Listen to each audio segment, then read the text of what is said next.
stranded 200 miles from home, abandoned by my wife and her sisters at a gas station in the middle of nowhere. How did it come to this? Stay tuned to Jake's Revenge to find out. My name's John. I'm 34, work construction for North Peak Engineering, and I'd been married to Stephanie for 8 years. We'd driven up to Montana for her cousin's wedding, supposed to be a weekend getaway, just the four of us in her sedan, splitting gas money and hotel rooms. The whole ride up, something felt wrong. Stephanie kept exchanging looks with her sisters in the rearview mirror, little whispered conversations when they thought I wasn't listening. When I asked what was going on, she'd flash that smile and say, "Nothing, babe. Just sister stuff." I should have trusted my gut.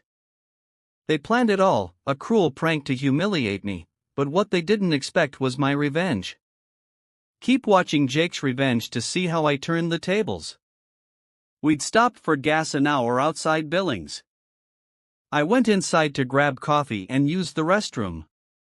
When I came out, they were already in the car, engine running. Stephanie rolled down the window with this weird grin.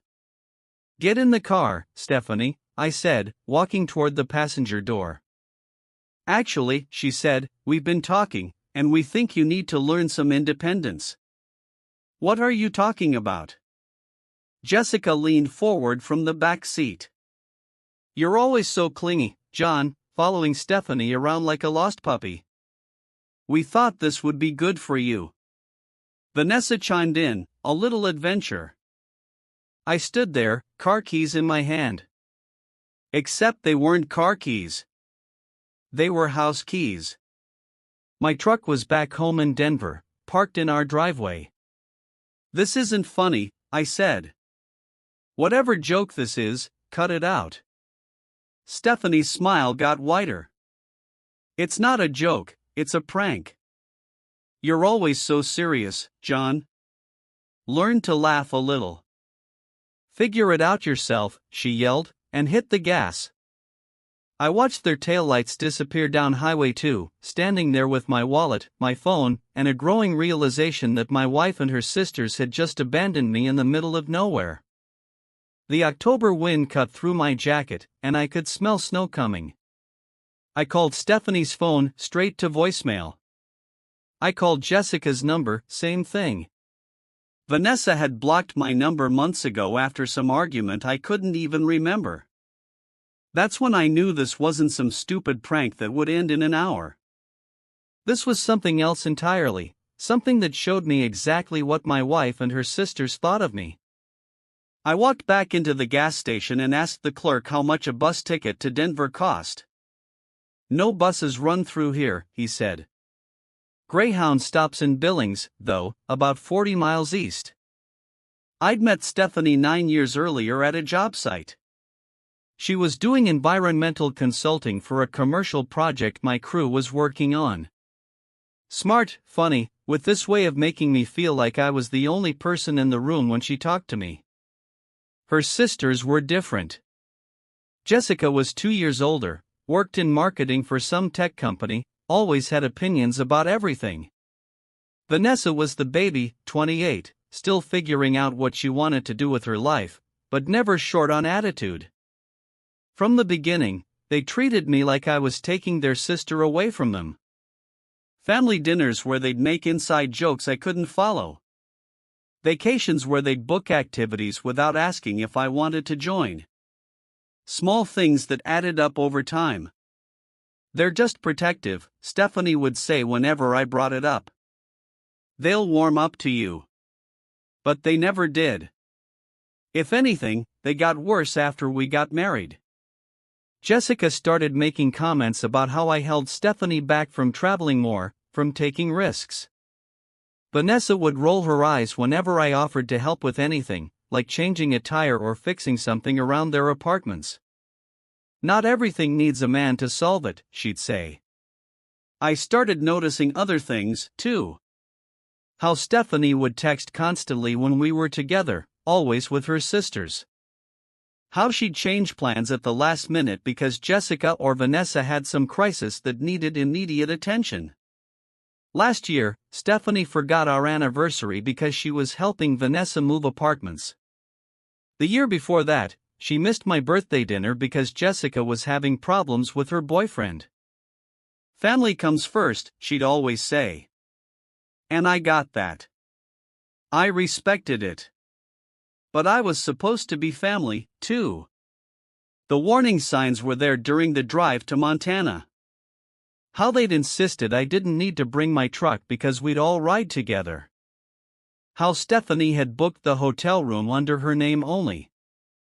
How Jessica kept making jokes about how I never did anything spontaneous. Remember when you used to be fun? Vanessa had asked from the back seat. Before you got all domestic and boring. I'd laughed it off, but it stung. I worked 60-hour weeks to keep us comfortable.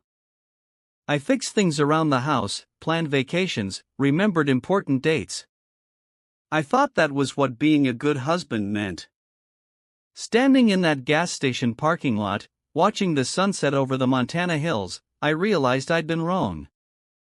Not about being a good husband, but about who I was married to. The clerk inside let me use the station's landline to call a taxi company in Billings. $60 ride I couldn't really afford, but I needed to get to that bus station. The bus ride to Denver took 14 hours. 14 hours to sit in that uncomfortable seat and think about my marriage, about the woman I'd spent 8 years trying to make happy. I kept checking my phone, expecting an apology text, maybe a panicked call when they realized they'd gone too far. But nothing came. Around midnight, somewhere outside Casper, Wyoming, it hit me. This wasn't about teaching me independence or helping me loosen up. This was about humiliation. About showing me exactly where I stood in their little sisterhood. I thought about all the times I'd given in when they wanted to change our plans. All the times I'd bitten my tongue when they made jokes at my expense.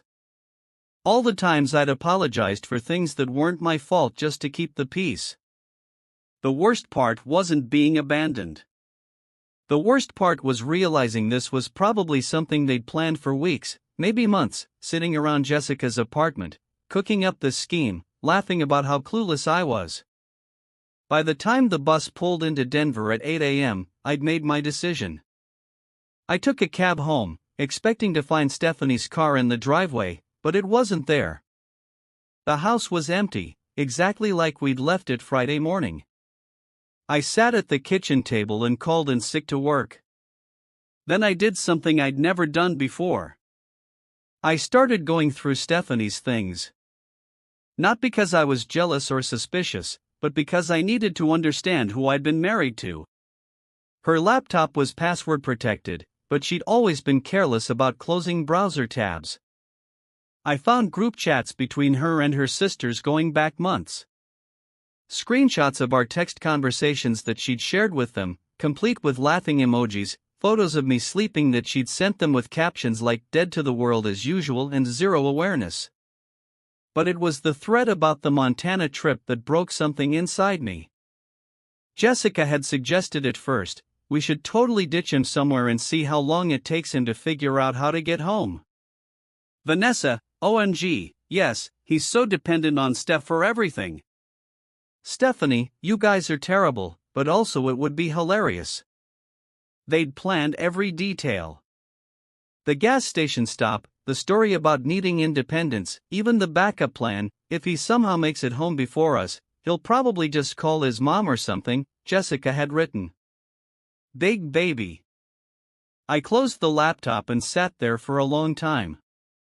Then I went upstairs, packed a bag, and left. I didn't leave a note. I didn't turn off the utilities or lock the door. I just walked out the same way they'd driven away from me. The difference was, I wasn't coming back. I drove my truck to my brother Kevin's place in Colorado Springs.